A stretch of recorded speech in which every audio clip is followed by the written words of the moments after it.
नमस्कार दोस्तों, सोशियोलॉजी के क्रैश कोर्स चैनल में आपका स्वागत है। और इस समय हम असिस्टेंट प्रोफेसर का यूनिट 1 पढ़ रहे हैं, जिसमें सामाजिक गतिशीलता है। तो देखिए, गतिशीलता का मतलब क्या होता है कि प्रत्येक समाज में कुछ ऐसी स्थितियां होती हैं, कुछ ऐसे कंडीशंस होते हैं कि उसके आधार पर व्यक्ति अपनी स्तरीकरण में जो स्थिति है उसको चेंज करके दूसरे स्थिति में जा सकता है। ठीक है। और उसी तरह से जैसे कि हम पहले आदि मानव युग से शुरू किए और गतिशील होते होते होते होते आज हम यहाँ तक पहुँच गए हैं कि हर चीज़ मशीन के आधार पर होने लगी है, टेक्नोलॉजी बेस्ड हो गई। ठीक है। और देखिए, इसमें कुछ थिंकर्स हैं। कार्ल मार्क्स एम गिडेंस का मानना है कि अधिक गतिशीलता समाज के आंतरिक एकता को कमज़ोर करती है। जो सामाजिक वर्ग है वो आंतरिक एकता उसकी कमज़ोर होती है अगर अधिक गतिशीलता होगी। क्यों कमज़ोर होगी? देखिए, मान लीजिए कोई ऐसा वर्ग है, निम्न वर्ग है, श्रमिक वर्ग। ठीक है। और उस श्रमिक वर्ग में सभी लोग मेहनत करके आगे जाना चाहते हैं, कुशल वर्ग में शामिल होना चाहते हैं। तो वो क्या करेंगे? अपने श्रमिक वर्ग के प्रति वफादारी नहीं दिखा पाएंगे, क्योंकि उनका पूरा ध्यान दूसरे वर्ग में शामिल होने पर रहेगा, न कि अपने वर्ग पे वो गर्व करेंगे और उसके प्रति एकता जो होती है ना, चेतना होती है अपने वर्ग की, उसके अधिकारों के लिए लड़ने की, तो ये सब चीज़ें नहीं रहेंगी। ठीक है। उनका पूरा ध्यान रहेगा कि वो हट जाए, किसी तरह से इस वर्ग से निकल जाए। तो जो वर्ग की एकता है वो कमज़ोर हो जाएगी। जब समाज में गतिशीलता अधिक होगी तो उस समाज में संघर्ष भी कम होगा। जब गतिशीलता ज़्यादा होगी, सभी को अवसर मिलेंगे आगे बढ़ने के, तो समाज में संघर्ष भी क्या होगा? कम होगा, क्योंकि लोग आगे बढ़ने के लिए प्रयास करेंगे, न कि संघर्ष में। उनके पास टाइम नहीं रहेगा संघर्ष करने का। अधिक गतिशील समाज जो होता है उसमें व्यक्तिवादिता, उपभोक्तावाद और अपराध, जटिलता, ये सभी चीज़ें बढ़ती हैं। क्योंकि देखिए, पहले जो हमारा समाज था वो ग्रामीण समाज और इस सरल समाज जैसी चीज़ें थी, आदि मानव का जो युग था, तो उस समय गतिशीलता नहीं थी समाज में, व्यक्तिवादिता नहीं थी, सामूहिकता पाई जाती थी और उपभोक्तावाद नहीं था, अपराध नहीं था इतना ज़्यादा, जटिलता नहीं थी, अनामकता नहीं थी इतने ज़्यादा, स्वार्थपन नहीं था। अब जो है, जैसे जैसे गतिशीलता बढ़ती जा रही है, जितना ज़्यादा गतिशील समाज है उतना ही ज़्यादा ये सब चीज़ें वहाँ पे बढ़ गई हैं। ठीक है। 1927 ईस्वी में सोरोकिन ने एक पुस्तक प्रकाशित की, सोशल मोबिलिटी। ठीक है। और उसमें उन्होंने सामाजिक गतिशीलता का व्यवस्थित वर्णन किया था। ठीक है। सोरोकिन ने गतिशीलता की निम्नलिखित परिभाषा दी थी। देखिए, चूँकि गतिशीलता को इन्होंने व्यवस्थित रूप से प्रस्तुत किया है तो इनकी परिभाषा इम्पॉर्टेंट है। एक व्यक्ति या सामाजिक वस्तु या मूल्य अथवा मानव क्रियाकलाप द्वारा बनाई गई या रूपांतरित किसी भी चीज़ में एक सामाजिक स्थिति से दूसरी सामाजिक स्थिति को प्राप्त करने वाले, ठीक है, परिवर्तन को क्या कहते हैं? गतिशीलता कहते हैं। ये बात उन्होंने कही थी। बोगार्डिस के अनुसार सामाजिक पद में कोई भी परिवर्तन सामाजिक गतिशीलता है। तो जो सामाजिक स्तरीकरण है, जो पद व्यक्ति को मिला है, उसमें कोई भी परिवर्तन किया जाए, अच्छा बुरा, वो क्या है? सामाजिक गतिशीलता है। ये बोगार्डिस ने कहा है। फीचर का कथन है कि सामाजिक गतिशीलता व्यक्ति, समूह या श्रेणी के एक सामाजिक स्तर से दूसरे में गति करने को कहते हैं। यानी एक जो हमारा श्रेणी है, जो समूह है, जो हमारा स्तरीकरण में स्थान है, उससे जब हम एक ऊपर जाएं फिर नीचे जाएं तो क्या होगा? वो गतिशीलता होगी। ठीक है। हर्टन एवं हंट के अनुसार उच्च एवं निम्न सामाजिक स्थितियों में गमन ही सामाजिक गतिशीलता है। व्यक्ति अपने से उच्च स्थिति को प्राप्त करेगा तो भी, और व्यक्ति अपने से निम्न स्थिति को प्राप्त करेगा तो भी, वो क्या है? सामाजिक गतिशीलता है। देखिए, सामाजिक गतिशीलता में परिवर्तन की कोई निश्चित दिशा नहीं होती। जो सामाजिक गतिशीलता होती है उसमें कोई परिवर्तन की निश्चित दिशा नहीं होती कि हाँ ये रेखीय होगा, कि ये चक्रीय होगा, कि ये कैसा परिवर्तन होगा। व्यक्ति या समूह के पद या परिस्थिति में एवं उनकी सामाजिक स्थिति में परिवर्तन होता है। यह परिवर्तन सामाजिक संरचना के अंतर्गत होता है। ठीक है। यानी व्यक्ति जो होता है उसे सामाजिक संरचना के अंतर्गत, सामाजिक संरचना के बनाए गए मूल्यों के आधार पर सामाजिक स्तरीकरण में एक स्थान मिला है, और उसी स्तरीकरण में क्या हो रहा है? परिवर्तन। और व्यक्ति अपने एक पद को छोड़कर दूसरे पद पर जा रहा है, तो सामाजिक संरचना पर भी इसका प्रभाव पड़ता है। ठीक है। और इसकी कोई निश्चित दिशा नहीं होगी कि व्यक्ति ऊपर ही जाएगा या फिर नीचे ही जाएगा। मान लीजिए कोई व्यक्ति है और उसने अपनी शॉप खोली। ठीक है। तो उस शॉप में ज़रूरी नहीं कि बहुत ज़्यादा मुनाफा ही हो सकता है पहले उसको लॉस हो, उसके बाद मुनाफा हो। ठीक है। फिर धीरे धीरे लॉस हो, तो इस तरह से तरंगी हो जाएगा। या फिर हो सकता है उसको इतना ज़्यादा लॉस हो कि वो शॉप जो है उसको बंद करनी पड़े। ठीक है। तो इसमें कोई निश्चित नहीं कहा जा सकता है कि परिवर्तन की यही निश्चित दिशा है। सामाजिक गतिशीलता सामाजिक परिस्थिति को प्रभावित करती है। जो सामाजिक गतिशीलता है वो सामाजिक परिस्थिति, जो समाज में स्थिति है व्यक्ति की, जो स्तरीकरण है उसको प्रभावित करती है। सोरोकिन के अनुसार गतिशीलता के जो प्रकार हैं वो क्या हैं? क्षैतिज या समस्तरीय गतिशीलता, यानी व्यक्ति जो होता है वो अपने ही स्तर में गतिशीलता प्राप्त करता है, यानी व्यक्ति के पद में कोई परिवर्तन नहीं होता बल्कि स्थान में होता है। पद वही होता है, बस एक जगह से दूसरी जगह वो चला जाता है। ठीक है, अभी इसको हम डिटेल में पढ़ेंगे। उद्यग्र गतिशीलता, इसमें दो प्रकार की होती है, ऊर्ध्वगामी और अधोगामी। ठीक है, अधोगामी जो होती है, तो उद्यग्र गतिशीलता में व्यक्ति अपने पद से या तो ऊपर जाता है या फिर अपने पद से नीचे आता है। ठीक है, यानी इसमें पद में परिवर्तन होता है और स्थान में परिवर्तन होना बहुत ज़्यादा इंपॉर्टेंट नहीं होता। तो देखिए क्षैतिज गतिशीलता क्या है? इस प्रकार की गतिशीलता में व्यक्ति या समूह के स्थान में परिवर्तन होता है। ठीक है, और परिस्थिति में परिवर्तन नहीं होता, यानी व्यक्ति को स्तरीकरण में जो स्थान मिला था, यदि निम्न स्थान मिला है तो निम्न ही रहेगा, उच्च स्थान मिला है तो उच्च ही रहेगा। ठीक है, उदाहरण के रूप में एक गांव छोड़कर दूसरे गांव जाना, समान पद पर एक स्थान पर दूसरे स्थान ट्रांसफ़र होना। ठीक है, मान लीजिए कोई बैंक में कार्य कर रहा है और वो उसी पद पर एक स्थान से दूसरे स्थान पर ट्रांसफ़र हो जाता है। एक गांव का दिहाड़ी मजदूर अगर गांव में आकर शहर में आकर अगर रिक्शा चलाना शुरू कर दे तो वो भी मजदूर की ही स्थिति में है, वो मध्यम वर्ग में या फिर उच्च वर्ग में शामिल नहीं है, वो अभी भी निम्न वर्ग में ही है। ठीक है, क्षैतिज गतिशीलता का सामाजिक संरचना पर कोई प्रभाव नहीं पड़ता। अगर क्षैतिज गतिशीलता हो रही है तो इसका सामाजिक संरचना पर प्रभाव नहीं पड़ता, क्योंकि सामाजिक संरचना पर प्रभाव तभी पड़ता है जब व्यक्ति के पद और परिस्थिति में परिवर्तन हो। देखिए उदग्र गतिशीलता क्या है? इस प्रकार की गतिशीलता में संरचना में परिवर्तन होता है। ठीक है, यानी व्यक्ति जो है उसके पद में परिवर्तन हुआ, स्थान में परिवर्तन होना बहुत ज़रूरी नहीं है, इसमें परिवर्तन जो है वो व्यक्ति के पद में होता है। ठीक है, और अगर पद में परिवर्तन होगा तो संरचना पर ज़रूर प्रभाव पड़ेगा, क्योंकि वही व्यक्ति कल तक मजदूर था, आज वो अधिकारी बन गया है, तो क्या होगा? संरचना पर प्रभाव पड़ेगा। ठीक है, ऊर्ध्वगामी गतिशीलता, इसको सोशल क्लाइंबिंग कहते हैं, और इसमें क्या होता है कि व्यक्ति अपनी स्थिति से ऊपर की ओर गमन करता है, ऊपर की स्थिति में गमन करता है। जैसे कोई क्लर्क है वो शिक्षक बन गया, एक भूमिहीन व्यक्ति है वो भूमिपति बन गया। ठीक है, और एक शिक्षक है वो आईएएस बन गया, और इसी तरह से आपने देखा होगा कि मोटर मैकेनिक है वो अधिकारी बन गया। ठीक है, और पेपर बांटने वाले ने प्रोफेसर के एग्ज़ाम को क्वालिफाई कर लिया। इस तरह से बहुत से आपने एग्जाम्पल्स देखे होंगे कि व्यक्ति ने अपने जीवन में ऊंची स्थिति प्राप्त की है, पहले से ऊंची स्थिति। अधोगामी गतिशीलता में देखिए क्या है, इसको सोशल श्रिंकिंग कहते हैं। इसमें क्या होता है? परिवर्तन नीचे की ओर होता है। ठीक है, व्यक्ति स्तरीकरण में अपने से निम्न परिस्थिति को प्राप्त करता है, जैसे नौकरी से सस्पेंड होना। ठीक है, और ब्राह्मण का मांसाहारी होना। देखिए ब्राह्मण जो है वो तभी तक उच्च और पूजनीय माना जाता है जब तक वो सात्विक होता है। ठीक है, अगर वो सात्विकता को खो देता है तो वो क्या है?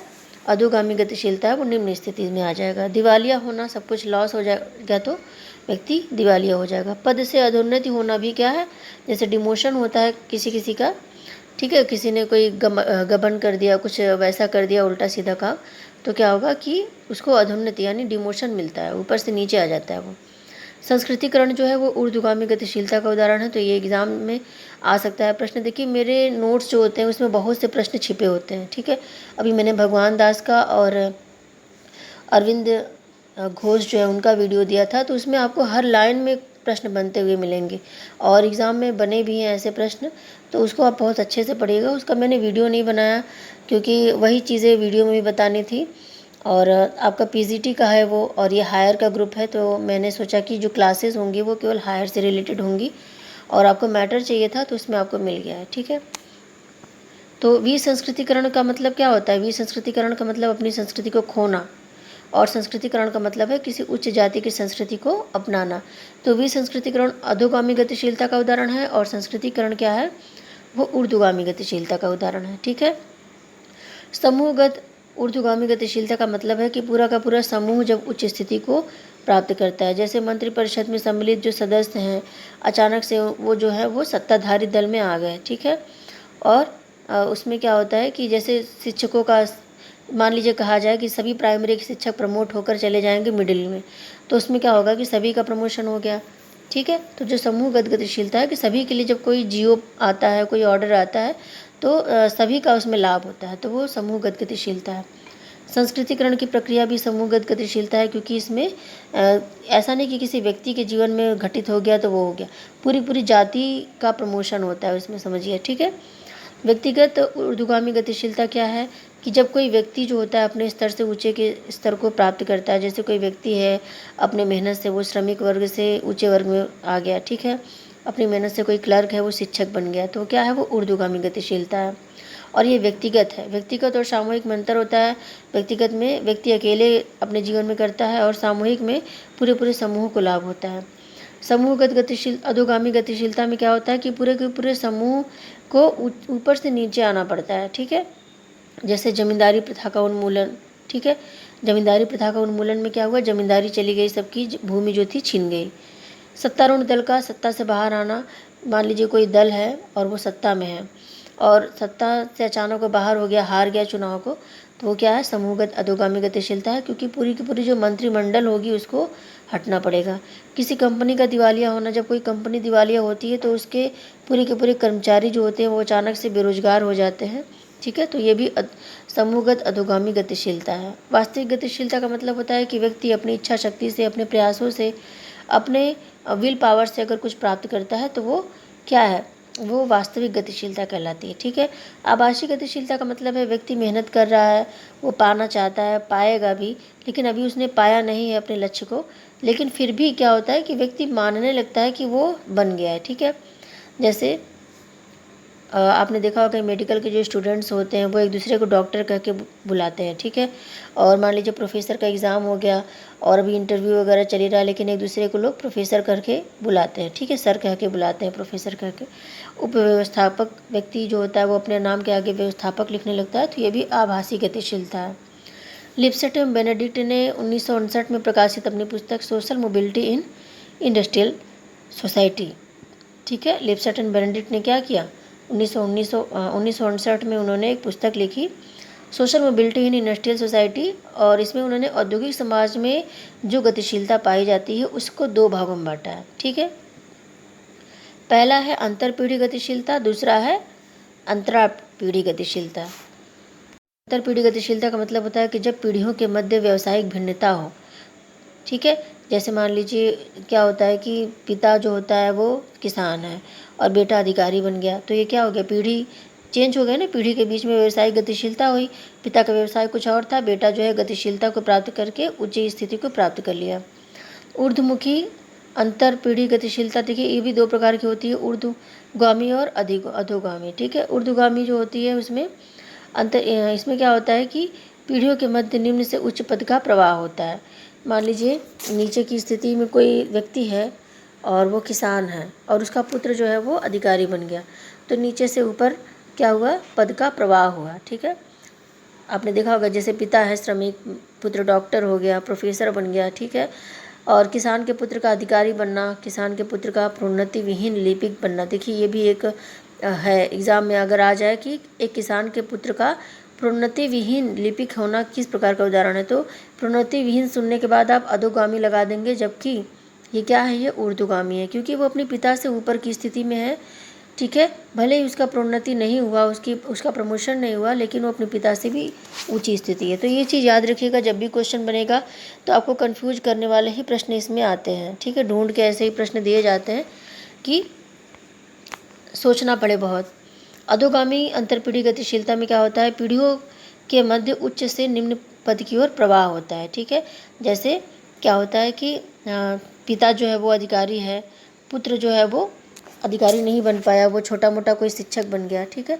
तो वो क्या है, अधोगामी गतिशीलता है। तो इस तरह से जब क्वेश्चन आएंगे आपसे कभी कभी कंडीशंस भी दिए जा सकते हैं कि मान लीजिए कोई व्यक्ति है वो जज है और उसका बेटा है उसने ये क्राइम कर दिया, तो ये किस प्रकार की गतिशीलता में आएगा। ठीक है।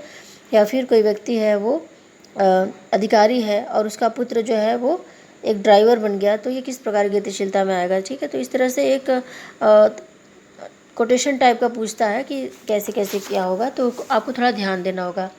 जैसे कोई मंत्री है, मंत्री के पुत्र द्वारा चुनाव का हार जाना। ठीक है। उसने अपने बेटे को खड़ा किया चुनाव में और वो हार गया, तो वो क्या है, वो अधोगामी गतिशीलता है, अंतरपीढ़ी गतिशीलता। डॉक्टर के पुत्र को डॉक्टर न बन पाना, ऐसा नहीं कि जो डॉक्टर है उसका पुत्र भी डॉक्टर ही बनेगा। जो प्रोफेसर बन गया उसका पुत्र भी प्रोफेसर ही बनेगा, या फिर जो अधिकारी है उसका पुत्र भी अधिकारी ही बनेगा। ये ऐसा नहीं कि हर जगह पाया जाता है, ठीक है। आपने बहुत से जगहों पर देखा होगा कि पिता और दादा बहुत ऊपर होते हैं, लेकिन बेटा जो है वो पीजीटी और टेट की तैयारी कर रहा है, ठीक है। मैंने भी देखा है, बहुत से ऐसे लोगों को देखा है। और यहाँ पे हमारे कुछ पड़ोस में भी रहते हैं, बहुत बड़े बड़े अधिकारी हैं, लेकिन उनके पुत्र लोग जो छोटी छोटी चीज़ों की तैयारी कर रहे हैं, उनको जॉब ही नहीं मिल रही है, ठीक है। तो ऐसा भी मैंने देखा है। फिर देखिए, क्षैतिज अंतःपीढ़ी गतिशीलता में क्या होता है कि पिता पुत्र की परिस्थितियाँ जो होती है वो समान होती है, ठीक है। इसमें जैसे आईएएस के पुत्र का आईएएस बनना, ठीक है, कोई व्यक्ति है वो अधिकारी है, उसका बेटा भी क्या होता है उसी जॉब को पाने के लिए कोशिश करता है, तो वो क्षैतिज अंतःपीढ़ी गतिशीलता है। किसान के पुत्र का भी किसान बन जाना, तो क्या है वो क्षैतिज अंतःपीढ़ी गतिशीलता है। अंतरापीढ़ी गतिशीलता में क्या होता है कि जब एक ही व्यक्ति अपने जीवन में एक के बाद एक दूसरा पद प्राप्त करता है, तो वो उसको अंतरापीढ़ी गतिशीलता कहते हैं। इसे मर्टन ने परिस्थिति श्रृंखला कहा है, ठीक है। जैसे कोई व्यक्ति है, पहले छात्र था, फिर उसने क्या किया, पेपर बांटना शुरू किया, फिर उसने क्या किया, एक छोटी सी शॉप खोल दी, और धीरे धीरे वो बहुत बड़ी कंपनी का मालिक बन गया। तो क्या ये एक ही व्यक्ति अपने जीवन में एक के बाद एक पद को प्राप्त करता जा रहा है।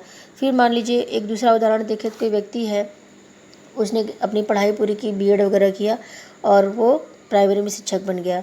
फिर धीरे धीरे वो मिडिल में शिक्षक बना, और ज़्यादा मेहनत की तो पीजीटी हो गया, और ज़्यादा मेहनत की तो प्रोफेसर बन गया। तो एक के बाद एक जो उसको पद मिला है वो क्या है, क्षैतिज नहीं, उसको अंतरापीढ़ी गतिशीलता कहते हैं, ठीक है। और जैसे कोई मोटर मैकेनिक है, इंजीनियर बन गया, इस तरह से इसको मर्टन ने परिस्थिति श्रृंखला कहा है कि एक के बाद एक परिस्थिति जो मिलती है इसके आधार पर। टर्नर ने देखिए 2 प्रकार की गतिशीलता बताई है, प्रायोजित गतिशीलता और प्रतिस्पर्धात्मक गतिशीलता, ठीक है। फिर इसमें देखिए प्रायोजित गतिशीलता में क्या होता है कि प्लान करके व्यक्ति को आगे बढ़ाया जाता है, ठीक है। जैसे मान लीजिए आरक्षण जो मिला है, वो आरक्षण क्या है, प्रायोजित गतिशीलता है, ठीक है।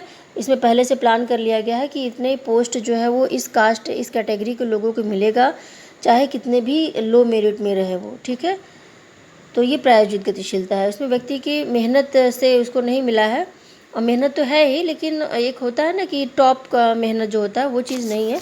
और प्रतिस्पर्धात्मक गतिशीलता में पूरी ईमानदारी से व्यक्ति मेहनत करता है, और जो सबसे ज़्यादा हाईएस्ट होता है क्वालिटी वाला, उसी को मिलता है, ठीक है। तो इसको आप आरक्षण से ले सकते हैं। जो प्रायोजित गतिशीलता है कि व्यक्ति को पहले से प्लान करके जानबूझकर उसको आगे बढ़ाया जाता है, ठीक है, उसको ढकेला जाता है कि हाँ आप आगे जाइए। और प्रतिस्पर्धात्मक में क्या होता है कि ये बिल्कुल मेहनत से अपने मिलता है, ठीक है। आपने देखा होगा कि बहुत से लोग पैसे देकर भी जॉब पा लेते हैं, तो इस तरह से भी कोटेशन आ सकता है, बन सकता है कि अगर कोई व्यक्ति पैसे देकर नौकरी प्राप्त करता है तो ये किस प्रकार की गतिशीलता में आएगा, तो ये होगा प्रायोजित गतिशीलता, ठीक है। प्लान करके हम गतिशीलता प्राप्त कर रहे हैं। देखिए बोर्दियू और अल्थुज़र, ट्यूमिन, ये सभी हैं, इन्होंने माना है कि मुक्त समाज में गतिशीलता किसी भी रूप में बाधित नहीं है। व्यक्ति अपनी योग्यता को बढ़ाकर गतिशीलता प्राप्त कर सकता है, ठीक है। लेकिन ये क्या है, ये सैद्धांतिक है।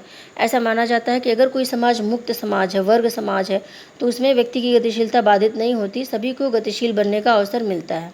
लेकिन ये सत्य नहीं है, ये केवल सैद्धांतिक होता है। ऐसा कोई भी समाज नहीं है, चाहे वो खुला समाज हो, बंद समाज हो, कि गतिशीलता को रोक न लगाई गई हो, ठीक है। कुछ ऐसी चीज़ें होती हैं, कुछ ऐसे नियम होते हैं जिसमें गतिशीलता को रोका जाता है, ठीक है। आपने देखा होगा हमारे समाज में बहुत सी ऐसी चीज़ें हैं, व्यक्ति को आता रहता है चीज़ें, लेकिन होता क्या है कि बस 1 पॉइंट 2 पॉइंट से वो अगर रह गया है तो उसको सेलेक्ट नहीं करते, ठीक है। तो ऐसा नहीं कि अगर कोई व्यक्ति 1 पॉइंट से रह गया है तो उसको वो कमज़ोर है, ठीक है। हो सकता है उससे भी कमज़ोर व्यक्ति है, उसका कुछ तुक्का वगैरह लग गया हो, तो वहाँ पे भी क्या है, गतिशीलता में बाधा होती है, ठीक है। अगर आप कुछ काम करना चाहते हैं तो आपको 10 स्तरों को प्राप्त करना होगा, एक के बाद एक चरणों को प्राप्त करना होगा, तब जाकर आप, तो वहाँ पे भी गतिशीलता पे रोक लगी है, ठीक है। और बंद समाज में भी ऐसा नहीं कि गतिशीलता पूरी तरह से बंद हो। आपने देखा होगा बंद समाज में भी संस्कृतिकरण पाया जाता है, जाति को भी आप चेंज कर सकते हैं, ठीक है। तो कोई भी ऐसा समाज नहीं है, चाहे खुला समाज हो कि बंद समाज हो, उसमें गतिशीलता को कोई किसी न किसी आधार पर रोका ही जाता है, और कोई भी ऐसा समाज नहीं जिसमें गतिशीलता पूरी तरह से बाधित हो, ठीक है। अब देखिए गतिशीलता के कारण, इसको आप स्रोत भी कह सकते हैं, या फिर गतिशीलता को प्रभावित करने वाले कारक, ठीक है। तो इस तरह से हो सकता है। और इसमें देखिए नवीन वैचारिकी, जो नवीन वैचारिकी होती है, नए नए विचार होते हैं, वो क्या करते हैं, व्यक्ति को गतिशील बनाते हैं। ठीक है, जैसे कोई व्यक्ति रूढ़िवादी मानसिकता का है तो बहुत आगे नहीं जाएगा, लेकिन अगर कोई व्यक्ति नवीन वैचारिकी वाला है तो बहुत आगे जाएगा। ठीक है, शिक्षा देखिए, शिक्षा से भी व्यक्ति आगे जाता है। अगर कोई व्यक्ति अशिक्षित है तो उसके गतिशील बनने के बहुत से चांसेस नहीं होते, लेकिन अगर कोई व्यक्ति शिक्षित है तो उसके लिए पूरा विश्व खुला है, वो कहीं पे भी कुछ भी कर सकता है। औद्योगिकरण और नगरीकरण में भी गतिशीलता के अवसर मिलते हैं। जैसे उद्योग खुले हुए हैं तो आप एक के बाद एक पोस्ट उसमें प्राप्त कर सकते हैं। ठीक है, नगरीकरण में भी नगरों में बड़े बड़े पोस्ट होते हैं, ऑफिस होते हैं। ठीक है, और उसमें अच्छे अच्छे स्कूल होते हैं, कॉलेजेस होते हैं, तो आप उसमें जाकर अप्लाई कर सकते हैं, पढ़ा सकते हैं। ठीक है, व्यवसायिक विविधीकरण। ठीक है, व्यवसायिक विविधीकरण में क्या होता है कि कोई भी व्यक्ति किसी भी व्यवसाय को कर सकता है, और बहुत ज़्यादा व्यवसाय। पहले क्या था, जब सरल समाज था तो बहुत ज़्यादा व्यवसाय नहीं था, जाति के आधार पर कुछ व्यवसाय थे बस। लेकिन अब व्यवसायिक विविधीकरण हो गया है, बहुत से ऐसे नए नए जॉब जो है बनते चले जा रहे हैं, नए नए अपॉर्चुनिटीज़ मिलती जा रही हैं, तो वो क्या है, उससे भी गतिशीलता के अवसर मिलते हैं। लोकतांत्रिक व्यवस्था जो है, लोकतांत्रिक व्यवस्था में भी गतिशीलता के अवसर मिलते हैं। उसमें सभी व्यक्ति को समान माना जाता है और उसके आधार पर उनको गतिशीलता प्राप्त करने के अवसर दिए जाते हैं। सापेक्षिक वंचना देखिए, अगर कोई व्यक्ति वंचित है तो क्या है, वो गतिशीलता प्राप्त करने के लिए प्रयास करेगा। वो अपनी तुलना जब दूसरे से करेगा तो उसको लगेगा कि हमारे पास अभी कम है। मान लीजिए किसी व्यक्ति को अभी 10 करोड़ रुपए दे दिए जाए तो क्या होगा, और उसी के पड़ोस में रहने वाले व्यक्ति के पास 20 करोड़ है या फिर 15 करोड़ है, तो उसको संतुष्टि नहीं होगी। उसको बार बार अगले व्यक्ति का याद आकर उसको लगेगा कि हमको और मेहनत करनी चाहिए और हमको इतना पैसा प्राप्त करना चाहिए। ठीक है, वो अपनी इस परिस्थिति को नहीं, जबकि अगर अपने नीचे के व्यक्ति को देखेगा तो ये पैसा उसको बहुत लगेगा, बहुत ज़्यादा, लेकिन ऐसा नहीं होता। अगर वो अपने ऊपर के व्यक्तियों को देख रहा है तो सापेक्षिक वंचना उसके अंदर आती है और ज़्यादा मेहनत करने के लिए वो प्रयास करता है। ठीक है, आपने देखा होगा कि अगर कोई बाढ़ आया है या फिर कुछ ऐसा हुआ है कि सभी के घर नष्ट हो गए, ठीक है, तो किसी का पूरा घर बिल्कुल डूब गया, तो किसी का थोड़ा सा बचा है, किसी का कुछ हुआ, तो जिसका कुछ बचा हुआ है वो जिनका पूरा डूब गया है उसको देखकर वो उनको संतोष होता है कि कम से कम हमारा इतना बचा हुआ है। ठीक है, और जिसका पूरी तरह से डूब गया है वो व्यक्ति बहुत ज़्यादा सापेक्षिक वंचना का शिकार हो जाता है, जिसका कुछ बचा हुआ है उसको देखकर। ठीक है, तो ये सब चीज़ें होती है। सापेक्षिक वंचना व्यक्ति को आगे बढ़ने के लिए प्रेरित करती है। शोषण भी देखिए क्या है कि अगर किसी व्यक्ति का बहुत शोषण हो रहा है तो उस स्थान से व्यक्ति निकलने का प्रयास करता है। जैसे कुछ ऐसे कॉलेज होते हैं, अभी आपको पता नहीं है, जो असिस्टेंट प्रोफेसर बनने की तैयारी कर रहे हैं वो लोग जान लें, कुछ ऐसे कॉलेजेस होते हैं जहाँ पे आप चले जाएंगे, अगर आप वहाँ पे जॉब कर रहे हैं तो आपको ये लगेगा कि ये जॉब हमको नहीं करनी चाहिए थी। ठीक है, बहुत बुरे लोग होते हैं, बहुत ही परेशान किया जाता है उसको उन कॉलेजेस में। ठीक है, तो ऐसे ज़्यादातर ये लोग सेल्फ फाइनेंस के कॉलेजेस होते हैं। सरकारी कॉलेज में सरकारी टीचर्स को भी परेशान नहीं किया जाता ज़्यादा। हाँ, शुरू शुरू में अगर आपने जॉब ज्वाइन की है तो थोड़ा बहुत आपको दिक्कत होगी और उसके बाद सब कुछ ठीक हो जाता है। ठीक है, तो शोषण भी होता है कि अगर कोई आप सेल्फ फाइनेंस कॉलेज में पढ़ा रहे हैं और अभी आपकी जॉब नहीं लगी और आपका बहुत शोषण हो रहा है वहाँ पे, हर काम आप ही से कराया जा रहा है, कठिन काम जो है, और आपको पूरे पूरे पेपर पढ़ाने पड़ रहे हैं। ठीक है, 4-4 5-5 पीरियड आपसे लिए जाते हैं पढ़ाने के लिए, और उसमें आपको वेतन भी बहुत कम दिया जा रहा है, प्लस सबका व्यवहार भी आपसे बहुत बुरा है। ठीक है, तो इससे क्या होगा, आप हमेशा निकलने की कोशिश करेंगे। आपके पास घर में जाने के बाद बिल्कुल टाइम नहीं बचेगा पढ़ने का, फिर भी आप वहाँ पे पढ़ेंगे। ठीक है, थके रहेंगे फिर भी आप अच्छे से पढ़ लेंगे। तो शोषण भी व्यक्ति को आगे बढ़ने के लिए प्रेरित करता है। वहीं पर अगर कोई आपको अच्छा कॉलेज मिल गया, वहाँ पे लोग अच्छे से बिहेवियर कर रहे हैं, आपको सम्मान मिल रहा है, तो आप पढ़ने के लिए उतने ज़्यादा लालायित नहीं होंगे जितना कि तब होंगे जब आप शोषण के शिकार होंगे। प्रतिस्पर्धा में देखिए क्या है कि जो कंपटीशन होता है वहाँ पे व्यक्ति आगे बढ़ने का बहुत ज़्यादा प्रयास करता है। अभी हमारे जहाँ पे मेरा बचपन बीता है, ठीक है, वहाँ उसके पास में एक गांव है माधोपट्टी। ठीक है, जौनपुर में है ये, और माधोपट्टी में हर दूसरा तीसरा घर आपको आईएएस का मिल जाएगा। ठीक है, सबसे ज़्यादा आईएएस क्वालिफाई करने वाले लोग उसी गांव के होते हैं। तो एक बार मेरी फ्रेंड थी और उसी गांव की थी, तो मैंने उससे पूछा कि आखिर तुम्हारे गांव में ऐसा क्या है कि हर दूसरा तीसरा व्यक्ति वहीं से आईएएस क्वालिफाई कर ले रहा है। तो उसने बताया कि हमारे गांव में कंपटीशन बहुत ज़्यादा चलती है। ठीक है, अगर किसी के घर की लाइट जली हुई है और उसके घर में कोई तैयारी कर रहा है तो अगला व्यक्ति उसके घर की उस लाइट को देख देख कर पूरी रात जाग के पढ़ता रहता है। ठीक है, इतनी ज़्यादा कंपटीशन की भावना उनके अंदर होती है। कि वो क्वालिफाई कर जाते हैं। तो ये चीज़ होती है, ठीक है। तो प्रतिस्पर्धा भी व्यक्ति को गतिशीलता के अवसर देती है।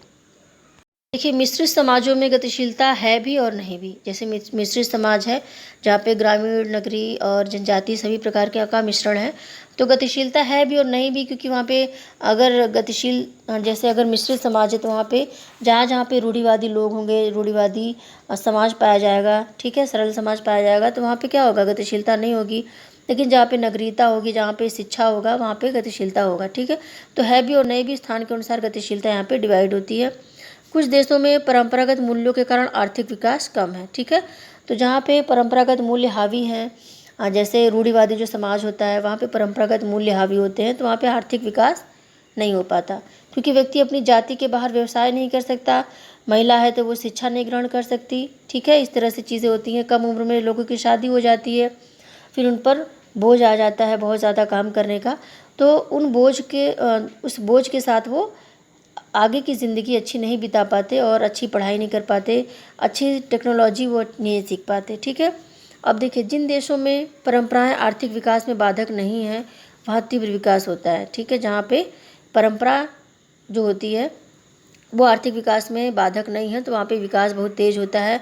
और इसका उदाहरण है जापान। जापान में आज भी परंपरागत चीज़ें होती हैं, परंपराओं को प्रधान माना जाता है, लेकिन वहाँ पे विकास बहुत ज़्यादा होता है, क्योंकि उनकी कोई भी परंपरा ऐसी नहीं है जो विकास में बाधा पहुंचाती हो।